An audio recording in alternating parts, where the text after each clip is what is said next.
இந்த முத்திரை போட்டு கொண்டால், ஏன் முத்திரை போட்டால் என்ன? வெளிப்படுத்தின விசேஷம் 20வது அதிகாரம் சொல்லு, முத்திரை போட்டவன் பிசாசுடையவன் என்று அர்த்தமாகிறது.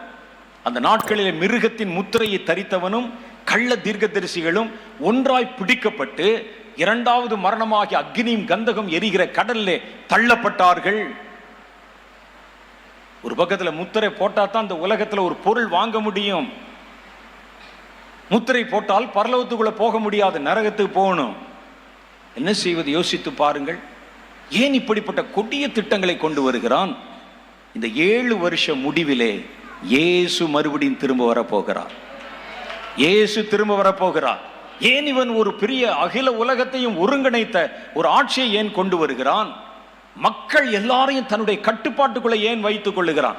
ஒரு ஆளை கூட விடக்கூடாது, ஒருவனை கூட விடக்கூடாது. ஒவ்வொருவனையும் கண்காணிப்பாங்க. இனிமே இப்பவே நீங்கள் கண்காணிக்கப்படுகிறீர்கள். உங்களுக்கு தெரியுமா? உங்களுக்கு உங்க கையில வச்சிருக்கிற செல்போன் உங்களை கண்காணித்து கொண்டே இருக்கிறது. ஏதாவது ஒரு இடத்துல வழி தெரியாம சிக்கிட்டா உங்க செல்போனை போட்டு எங்க நிக்கிறேன்னு கேளுங்க. திருப்பத்தூர்ல இந்த இடத்துக்கு போகணும்னு கேளுங்க, உடனே அதுவே வழிகாட்டி விடும். சர்ன்னு நீங்க எடுக்க இடத்த அப்படியே பார்க்கும்.